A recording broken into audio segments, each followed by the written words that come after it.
En esta ocasión nos encontramos con la coordinadora residente de las Naciones Unidas. Ella es Alice Shackelford. Espero haberlo pronunciado bien. Excelente, querida. ¿Cómo está? Muy bien, muy bien. Un placer de estar con todos y todas ustedes. Muchas gracias. Es para nosotros como Instituto Nacional de la Mujer importante promover el respeto a los derechos humanos de las mujeres y de las niñas. En esta ocasión lo que nos trae es la conmemoración del Día Internacional de la Niña. ¿Cuál es el enfoque de acciones de las Naciones Unidas en cuanto al empoderamiento de las niñas en el país? Bueno, el enfoque del trabajo de las Naciones Unidas es el cumplimiento de la Agenda 2030, el cumplimiento de la Agenda de Desarrollo Sostenible, que nos llama a no dejar a nadie atrás. Entonces, un fuerte mensaje alrededor de los derechos humanos, un fuerte mensaje alrededor de la igualdad de género para erradicar la pobreza y reducir las desigualdades.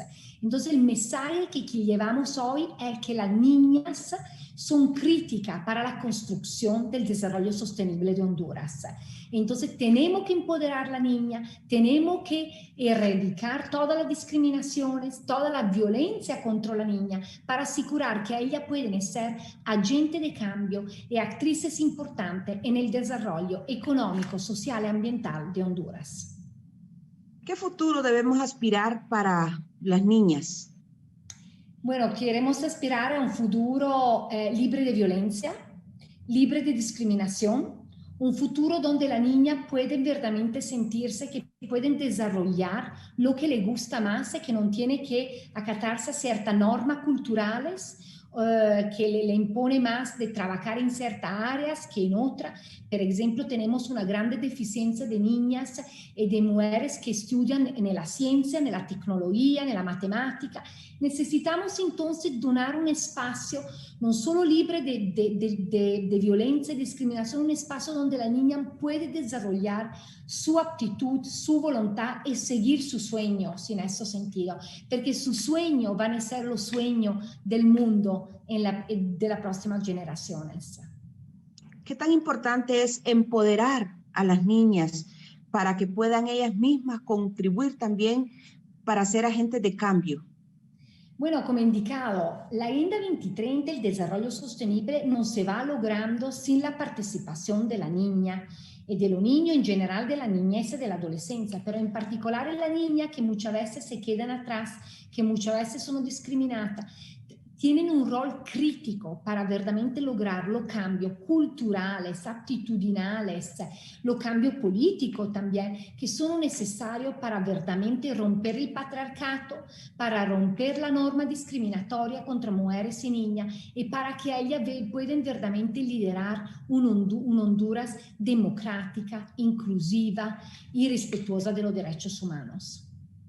Hay que trabajar todavía en nuestros países o en Honduras, hay que trabajar mucho en aquellos tabú, aquellos mitos que dicen que las niñas no pueden hacer esto porque son niñas, que las niñas solo pueden ser amas de casa, que no pueden incursionar en otras tareas, en otras carreras. Ahora ya vemos que hay una ampliación de toda la gama de profesiones que puedan elegir y pueden ser lo que quieran. Exactamente, y para esto es importante verdaderamente de asegurar un enfoque en el ámbito educativo, entonces también que la niña se quede en la escuela, porque como sabemos hay mucha deserción escolar, hay muchos temas en Honduras también alrededor de matrimonio precoz y embarazo infantil también y precoz, entonces crear espacio para que ellas se sientan verdaderamente que se sientan fortalecidas, que se sientan que es un espacio donde ellas pueden crecer sin las limitaciones que le ponemos. O sea, eso significa un trabajo conjunto, no solo de la institucionalidad, el excelente trabajo que está haciendo el INAM y otras instituciones, pero también un trabajo con la sociedad civil, con los medios de comunicación que tienen que romper con esta visibilización de las niñas y de las mujeres como objeto sexual e ir mucho más allá como ciudadanas llenas, con todo su derecho y todo su posicionamiento en Honduras. Y para eso tenemos que seguir luchando por una mejor paridad horizontal y vertical en el ámbito político. Tenemos que asegurar verdaderamente una erradicación de la violencia y discriminación a todos los niveles, y toda la institucionalidad se tiene que comprometer en esto. Y naturalmente el trabajo en las comunidades, en la municipalidad, en las iglesias también, que juegan un papel muy importante. Las niñas son el futuro de este país, y como tal le tenemos que dar la posibilidad de expresarse, de hacer la cosa como la quieren hacer, y no forzarla en roles tradicionales exactamente y muy conservadores. Muy bien. Finalmente, un mensaje para las niñas de nuestro país. Siguen su sueño, hablan lo que quieren hablar, expresan su opinión, y de parte de Naciones Unidas nosotros siempre seguiremos reforzándola, apoyándola y reconociendo que las niñas son el futuro de este país y que conjuntamente lo podemos construir, y que nos comparten sus ideas, que nos comparten su sugerencia para seguir mejorando este mundo y para asegurar que nadie se queda atrás.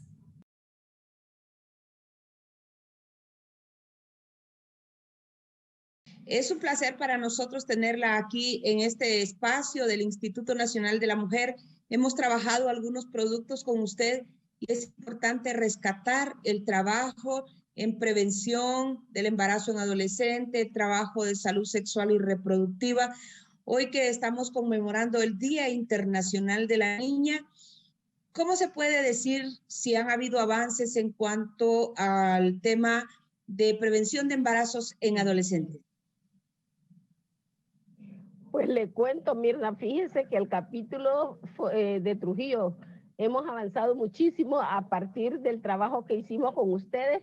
Cuando tuvimos la oportunidad de lanzar la campaña en prevención del embarazo. Como resultado tenemos que las niñas continúan en el proceso. No nos hemos dado cuenta que se han desertado algunas niñas del colegio por problemas de embarazo. Nosotros estamos muy contentos con el resultado. Las niñas continúan haciendo el trabajo de prevención, continúan hablando de eduquémonos, prevenir es mejor. Estamos muy contentos con el trabajo que hasta ahora se está haciendo. Es importante trabajar desde la niñez, en este caso con las niñas, haciéndoles ver de lo importante que es que persigan sus sueños, que estudien, que se preparen, que no sean madres a temprana edad. Ese video, Mirna, que nosotros pudimos elaborar junto con el acompañamiento técnico del INAN, nos ha favorecido muchísimo. Las niñas han entendido que es muy importante que ellas alcancen sus sueños. Ese trabajo sirvió para darle herramientas a ellas de que tengan mayor seguridad en cumplir sus sueños, y estas niñas están viviendo sin miedo, Mirna. Estas niñas están actuando con positivismo. Estas niñas están soñando en grande, están soñando en ser artistas, están soñando en ya no ser niñas abusadas, están soñando en luchar contra la violencia desde su casa, desde sus comunidades. Estas niñas están llevando su voz a sus escuelas, a sus barrios, a sus hogares. Es muy, muy importante, es muy lindo escuchar las experiencias de cada niña. Fue impactante el hecho de que ellas mismas participaran en la campaña y que ellas mismas se vieran reflejadas su imagen en las... Exactamente, cuando ellas, cada una de ellas se vio en ese video, ellas no se la creían, no creían que ellas habían sido capaces de expresar, porque nunca se habían visto expresando sus emociones, sus ideas, sus pensamientos. Y cuando ellas se vieron en ese video, wow, se sintieron realizadas. Entonces, desde ahí entendieron que ellas tenían mucho que dar, de que sus voces tenían que ser escuchadas en otras comunidades, que otras niñas podían estar, sí, que otras niñas podrían beneficiarse de lo que ellos habían sido beneficiadas en este momento o de lo que ellos están siendo beneficiadas en este momento de información, de participación. Y probablemente pues se continúe con esta labor después de la emergencia, podamos seguir. Ese es nuestro anhelo.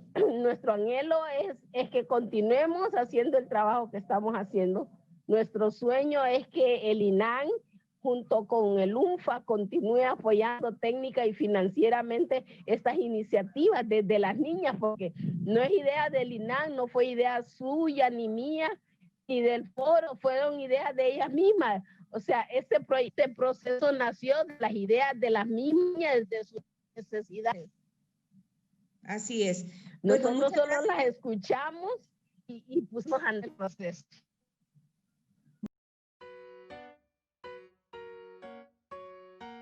Muy buenas noches, queridas estudiantes. Les doy la bienvenida, soy la maestra Lorena y estoy a cargo de su cápsula educativa del día de hoy. El tema del que hemos venido hablando estas noches es el de la violencia contra las mujeres y las niñas. Hoy veremos cómo esta violencia se puede manifestar como violencia física mediante golpes, empujones, jalones y limitando los movimientos de la mujer al encerrarla, por ejemplo. La violencia física puede provocar incluso la muerte de una mujer, y hablaremos más de este tema en otro momento. Otra manifestación de la violencia contra las mujeres es la violencia psicológica. Esta es una agresión que no deja marcas visibles, no necesita del contacto físico. En la violencia psicológica, el agresor usa, por ejemplo, las amenazas, provocando miedo en la víctima hasta paralizarla, limitar su accionar o hacerle creer que ella tiene la culpa. Quiero finalizar recordándole a las mujeres que la violencia que reciben no es su culpa y que pueden pedir apoyo al 911 en los centros Ciudad Mujer o en las oficinas municipales de la mujer. Este es un mensaje del Instituto Nacional de la Mujer. Hola mijas, yo soy Eva. Doña Eva me dicen cuando vienen a comprar a mi pulpería. Ahorita está mi nieta atendiendo y yo vine a platicarles algo muy importante. Hay personas jóvenes que creen que tienen derecho de maltratar a las personas adultas mayores como yo, sobre todo a las mujeres, a sus madres o abuelas. Me he dado cuenta de casos de algunas vecinas de mi edad y como ellas no tienen teléfonos para pedir ayuda, yo he llamado para pedir apoyo para ellas. Si ustedes conocen casos de alguna vecina, amiga de la iglesia o conocida del centro de salud, por favor llamen, pidan apoyo para esa mujer, porque tal vez ella no tiene los medios para hacerlo. La violencia contra las mujeres es una injusticia y un delito que todas las personas podemos combatir. No guardemos silencio, informemos la situación a emergencias en las oficinas municipales de la mujer o en los centros Ciudad Mujer. Este es un mensaje del Instituto Nacional de la Mujer.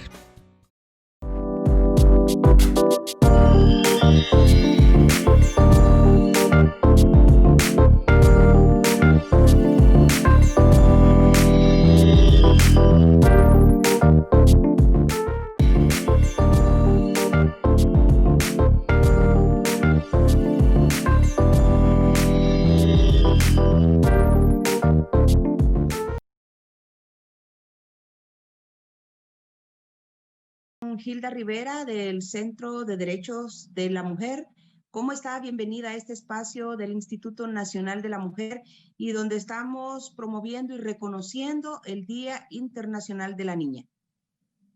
Estoy muy bien, gracias por esta oportunidad, la posibilidad de poder externar algunas opiniones en relación a los derechos y la situación de las niñas y las adolescentes en nuestro país. Ustedes que trabajan pues el tema de derechos humanos, ¿tienen algún parámetro de dónde partimos para poder hablar de los derechos humanos de las niñas en Honduras y las adolescentes? Claro que sí. Debo decir que no es posible lograr una plena equidad de género en Honduras y el reconocimiento de los derechos humanos de las mujeres si no hay un pleno reconocimiento a los derechos humanos de la niñez y la adolescencia. Y esos derechos humanos de la niñez y la adolescencia pasan por el derecho a una vida libre de todo tipo de violencias, el derecho a una salud integral, incluyendo los derechos sexuales, los derechos reproductivos, el derecho a una educación básica, laica, integral, en fin, a múltiples derechos que en nuestro país siguen siendo una quimera. Entonces, sí, el Centro de Derechos de Mujeres trabaja fundamentalmente con derechos humanos de mujeres jóvenes y de mujeres adultas, pero en nuestro trabajo, obviamente, reconocemos y partimos de la necesidad del reconocimiento de los derechos de las niñas y las adolescentes. Es un trabajo sumamente difícil si no hay una base de la niñez, de poder reconocer los derechos de las niñas en este caso. Claro que sí, es muy difícil porque veamos, por ejemplo, algunas pequeñas estadísticas con que hay que decir que en Honduras hay grandes limitaciones de acceder y de contar con estadísticas rigurosas en general y sobre los derechos humanos de la niñez, de las niñas y los niños, de adolescentes, de mujeres, en fin, en general hay limitaciones, pero lo poco que contamos nos evidencian graves problemáticas. Por ejemplo, tenemos niñas de 9 años que quedan embarazadas, que se convierten en madres. Tenemos niñas jóvenes, adolescentes, que se enfrentan a embarazos no deseados y por lo tanto tienen que abandonar muchas veces sus estudios si es que estaban estudiando y se convierten, asumen una gran responsabilidad de mujeres madres y la mayoría de los casos son mujeres solas, mujeres que no tienen, que su pareja desaparece en el momento que se da cuenta que esta niña, que esta adolescente, que esta joven está embarazada. Y muchísimas veces esas jóvenes son expulsadas de sus hogares, no tienen el apoyo familiar y también tienen que abandonar sus estudios y sin acceso a fuentes de empleo, a recursos económicos para sostenerse ella y sostener esa nueva vida que tiene que garantizar su existencia desde una soledad y desde una precariedad muy alta. Ese es solo un ejemplo de los múltiples de las múltiples violaciones a los derechos humanos de la niñez y de la juventud que existen en nuestro país. En estos momentos en que estamos pues metidos en un tiempo de pandemia, hemos visto cómo se ha evidenciado las condiciones de muchas niñas en Honduras, en condiciones de mendicidad, en condiciones de violencia, y hay que poner ojo a esto también porque la pandemia nos ha venido a desnudar muchas carencias que tenemos. Usted lo dice muy bien, el COVID ha visibilizado, ha puesto en el escenario con más brutalidad que antes esas carencias a las que se han venido enfrentando la niñez, las niñas y las adolescentes en nuestro país. Hoy vemos, como usted dice, muchas niñas en mendicidad en las calles. Ya antes las mirábamos, pero hoy estos cuadros son peores. Y hoy estamos viendo además más niñas a nivel rural, que tal vez porque estamos confinadas en las ciudades no las vemos, pero si escuchamos algunos programas de radio, si tenemos acceso a información de las áreas rurales, nos damos cuenta que también hay una alta proporción de niñas de zonas rurales que han abandonado sus estudios, porque además la educación se ha pasado al espacio virtual. ¿Cuántas de ellas pueden garantizar el acceso a un internet para tomar sus clases tal como está establecido? La mayoría no lo puede y muchas de ellas en esos espacios se vuelven mucho más vulnerables a las situaciones de violencias que ya de por sí eran parte de una naturalidad, de una normalidad, pero que ahora se han acrecentado muchísimo más porque el confinamiento permite que estas violencias se expresen con más facilidad y muchas veces con mucha más saña. Además, estamos enfrentándonos a menos servicios de atención a salud, que no sea el COVID. Ya de por sí, con el COVID no se logra atender la gran demanda que existe y no digamos a otros servicios de salud a los cuales ya nunca tuvieron un completo acceso, pero ahora ese acceso es mucho más limitado. Entonces sí, hay mucho más cuadros de violencias contra las mujeres de todas las edades y posiblemente no sabemos, pero sí tenemos el temor que podamos enfrentarnos a un incremento de los embarazos de niñas y de adolescentes en nuestro país, porque por un sondeo que hicimos a inicios de la pandemia, fue muy evidente que los servicios de salud sexual y salud reproductiva, por ejemplo, el acceso a anticonceptivos, que es parte de un derecho público, de la salud pública, los centros de salud estaban careciendo de anticonceptivos para suministrárselo a muchas mujeres jóvenes que han acudido normalmente a los centros de salud en busca de esos anticonceptivos, en busca del condón, en busca de las pastillas, en busca de los otros métodos anticonceptivos que son parte de los servicios de salud pública y que hoy se han visto desabastecidos.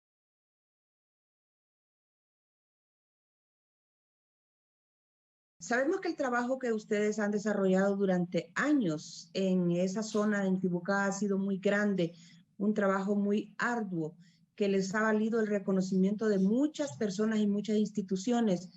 En esta ocasión queremos hablar de los derechos de las niñas, porque estamos en el marco del Día Internacional de la Niña. ¿Cómo abordan esta temática de las niñas ahí en la zona de Intibucá? Bueno, nosotras pues como organización hemos estado haciendo un trabajo sobre todo con institutos de algunos municipios porque pues damos, ¿verdad?, hasta donde los recursos nos alcanzan, en la que hemos estado desarrollando jornadas para la prevención de la violencia digamos, durante el noviazgo, el conocimiento de los derechos humanos como niñas en los centros educativos. Esto ha sido coordinado con varios maestros y maestras y justo pues ahorita con lo de la pandemia, como se cancelaron las clases presenciales, entonces lo que se está haciendo es tratando de seguir con los procesos de sensibilización por medio de eventos artísticos, que ya los hacíamos antes, pero que ahorita se está enfatizando siempre por medio de los concursos de dibujo que lleven mensajes en contra de la violencia hacia las mujeres. Este año también se va a hacer el concurso de música inédita de parte de jóvenes que den mensajes en contra de la violencia hacia las mujeres, tratando pues de cambiar todo esto, digamos, enfoque que la sociedad siempre está aprovechando para seguir transmitiendo esos roles tradicionales a los niños y a las niñas, ¿verdad? De que por ser niñas tienen que ser educadas de forma diferente, en la que se les ha recargado ahorita, incluso con la pandemia, de mucho trabajo con el cuidado del hogar, digamos, la falta de acceso a educación. Entonces, ahora son mucho más fuertes, ¿verdad?, el trabajo que se está desarrollando para poder hacer efectivos los derechos de las niñas. Ustedes ahí en la zona de Intibucá tienen institutos, colegios que tienen atención a adolescentes, sé que tienen muchos avances en ese sentido, pero como dice usted, ahorita por los momentos está cerrado, entonces el trabajo es más virtual, o ustedes hacen una labor de casa en casa. Ahorita bueno, durante el cierre que hubo, ahí sí no podíamos hacer más que atenderlas por llamadas telefónicas. Y en caso pues de que tal vez tenían las compañeras, sobre todo mujeres, que tenían que venir a refugio temporal, entonces venían junto con sus niños y sus niñas. Pues ahorita que hay un poco más de apertura para ir a las comunidades, se está brindando tanto asesoría legal como emocional en los municipios e incluso en algunas se está yendo a las comunidades porque como las mujeres no pueden movilizarse por el riesgo que corren y porque además todavía no está el 100% el servicio de transporte, entonces somos nosotras las que nos estamos trasladando a las comunidades para brindar esa asesoría. El departamento en sí es un departamento muy amplio, hay comunidades lejanas que son de difícil acceso y las mujeres, no es lo mismo hablar con una mujer de ahí, del centro del departamento, hablar con una mujer de allá, de adelante, de Chiligatoro, de todos esos lados, porque los accesos son diferentes, ustedes tienen que hacer una labor diferenciada en las comunidades y tanto en el centro. Así es, Justo pues una de las dificultades fuertes aún, ¿verdad? En tiempos y pandemia que tenían las mujeres era venir a interponer las denuncias a la cabecera municipal. Eso implicaba, por ejemplo, compañeras que tienen que caminar 3 o 4 horas desde su casa a donde pasa el bus, y luego venir acá y hacer fila en las instituciones por orden de llegada. Entonces, si alguien, ¿verdad?, que es de aquí del centro llegó primero, ella tenía que esperar que atendieran primero a todas las personas, y si en eso se llegaba a la hora de que ella tenía que regresarse porque el bus se regresa a 11, 12 de la mañana, se regresaba sin interponer la denuncia porque el bus se le iba y ella ya no tenía más dinero para poder quedarse, pagar comida, pagar hospedaje u otras cosas. Entonces, nuestra insistencia ha sido por eso con las autoridades de que se le dé prioridad a las mujeres que vienen de largo para que sean ellas las que interpongan denuncia por todos los riesgos y costos que esto implica. Ahorita durante la pandemia incluso habían compañeras que lograban venirse a Jalón para interponer denuncias, pero resulta que muchas veces en la DPI no se las recibían porque no tenían sistema. Entonces yo les decía, si antes se recibían las denuncias a mano y se escribía a mano, ¿por qué no podían, verdad? Si no hay sistema, entonces recepcionar la denuncia y después ellos la pasan al sistema. Pero esas fue las dificultades que ellas nos presentaban, entonces se regresaban con la frustración de que no eran atendidas. Tenemos todavía casos de violencia doméstica que están desde abril, mayo, en que el agresor todavía no ha sido capturado.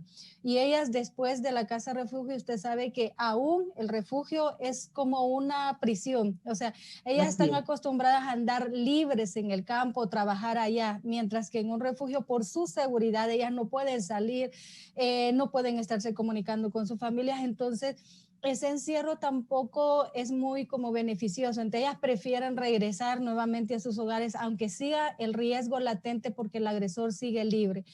Y seguimos insistiendo con eso, ¿verdad? De que las autoridades deben de hacer, o sea, ¿qué es lo que pedimos? Que hagan lo que les corresponde hacer de acuerdo a la ley, nada más, y que sea ágil en el tiempo para que se pueda salvar la vida de las compañeras mujeres. Tenemos casos de violación de niñas que los agresores, incluso unos de ellos, ya salieron del país porque se dieron cuenta que ella había venido a interponer denuncia, entonces se van y la orden de captura nunca fue efectiva. Eva, un problema que tienen ustedes ahí bastante es el alcoholismo en los hombres, y en esa situación se pone en riesgo a las niñas porque los agresores muchas veces andan borrachos, digamos, y está como un poco descontrolado eso de la venta de alcohol en las comunidades especialmente. Pues sí, realmente está descontrolado, ¿verdad? La venta de alcohol, y ahora ya no solo eso, sino que también de las drogas. Las drogas están llegando hasta nuestras comunidades, pero ese no es en sí como la verdadera causa. La mayoría de agresiones que han recibido las mujeres y las niñas ha sido de parte de personas que están sobrios, ¿verdad? No en estado de alcoholismo ni bajo los efectos de las drogas. Entonces no podríamos decir como que eso es una causa. Es un problema muy grande que nos está afectando, eso sí, y que ha generado violencia, y que incluso el riesgo es más bien la violencia que se da por conexión, o sea, de manera de que si por ejemplo es el hijo o el hermano de una compañera la que está en esas acciones ilegales, entonces las venganzas van hacia los cuerpos de las mujeres. En ese sentido sí, pero realmente la violencia tiene que ver, ¿verdad?, mucho con toda la estructura del sistema, ¿verdad?, de la sociedad, que fomenta la violencia por todos los medios.